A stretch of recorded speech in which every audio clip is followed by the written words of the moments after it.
Bonjour. Dans cette semaine, on va continuer sur l'impôt sur les sociétés et après avoir vu le champ d'application et les produits imposables, on va attaquer les charges déductibles. Dans les charges déductibles, comme vous le connaissez dans votre langage comptable, il y a les charges d'exploitation, les charges financières et les charges non courantes. Le langage comptable, comme on l'a vu au niveau des produits, est primordial. Ça va nous permettre de parler un langage que vous connaissez déjà. Alors, les charges d'exploitation sont des charges engagées ou calculées pour les besoins de l'activité de l'entreprise. Il s'agit des charges que vous connaissez déjà, les achats, les autres charges externes, les frais de personnel, les impôts et taxes, les autres charges d'exploitation, les dotations et les charges financières. Enfin, les charges financières vont venir par la suite. Avant de voir le détail et les conditions de chaque charge, il y a des conditions transversales que chaque charge doit observer. Ils sont au nombre de 6. Première condition, il est évidente, pour être déductible, une charge doit être comptabilisée. Deuxième condition, non seulement la charge doit être comptabilisée, mais elle doit être justifiée par un document authentique, une facture, un contrat, etc. Troisième condition, non seulement la charge doit être comptabilisée et justifiée, mais elle doit avoir une incidence où il y a une relation avec l'exploitation de l'entreprise. On doit avoir une relation de cause à effet entre la charge engagée et l'exploitation de l'entreprise. La charge doit être nécessaire à l'exploitation. Quatrième condition, le critère de l'incidence, ou bien la condition de l'incidence. Pour être déductible, une charge doit se traduire par une diminution du patrimoine et non par une augmentation du patrimoine. Si j'achète un siège, c'est une augmentation du patrimoine, ce n'est pas déductible. Si j'achète des fournitures de bureau, ce n'est pas une augmentation du patrimoine, c'est déductible. Et avoir pour but de couvrir les risques ou bien la charge entraînant cette diminution. Cinquième condition de déduction de la charge, c'est la réalité. Non seulement on doit comptabiliser, justifier et avoir la relation causale entre la charge et l'exploitation, mais une charge doit être réelle, c'est l'effectivité de la charge. Bon, là, le souci, c'est éviter les charges fictives que vous connaissez. Dernière condition, c'est le rattachement à l'exercice. C'est le principe classique de l'indépendance des exercices comptables. Une charge, pour être déduite en 2016, doit être engagée en 2016. Si je ne la comptabilise pas en 2016, je perds le droit de la déduire.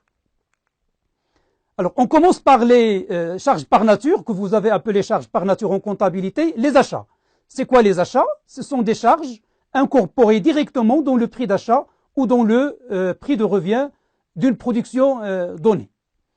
Les emballages commerciaux non récupérables sont aussi entrent dans les achats, entrent dans l'achat comptabilisé, la TVA non récupérable, les droits de douane et les autres charges accessoires telles que le fret, l'assurance, le transit en cas d'importation, etc.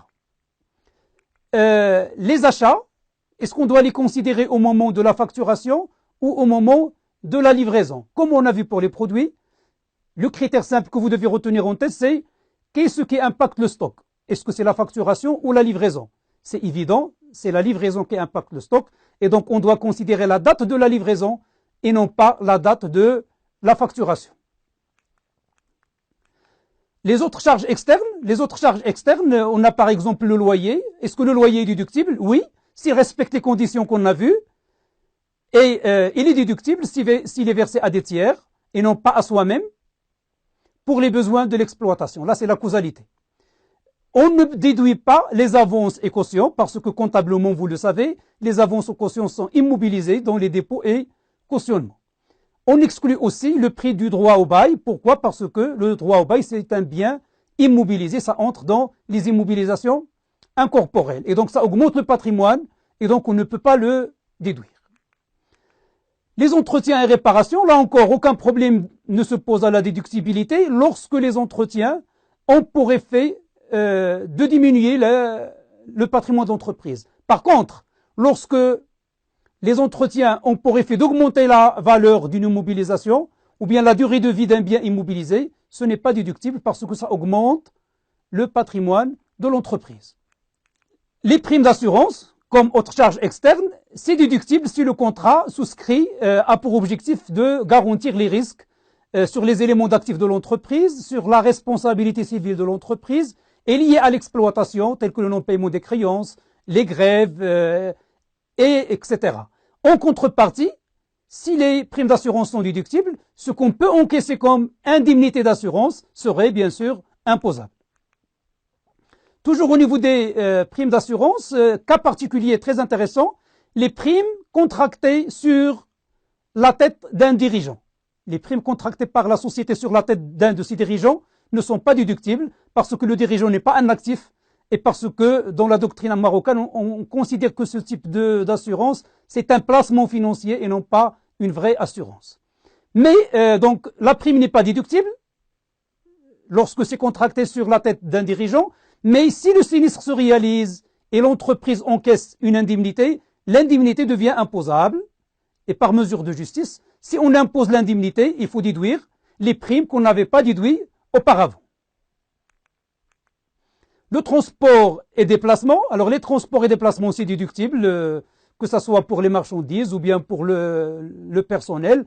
Pour le personnel, à ne pas cumuler, il faut observer cette condition, ne pas cumuler les allocations forfaitaires et les remboursements de frais pour les dirigeants et cadres de l'entreprise.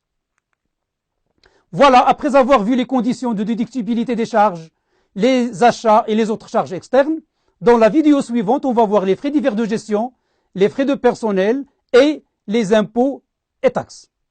À tout de suite.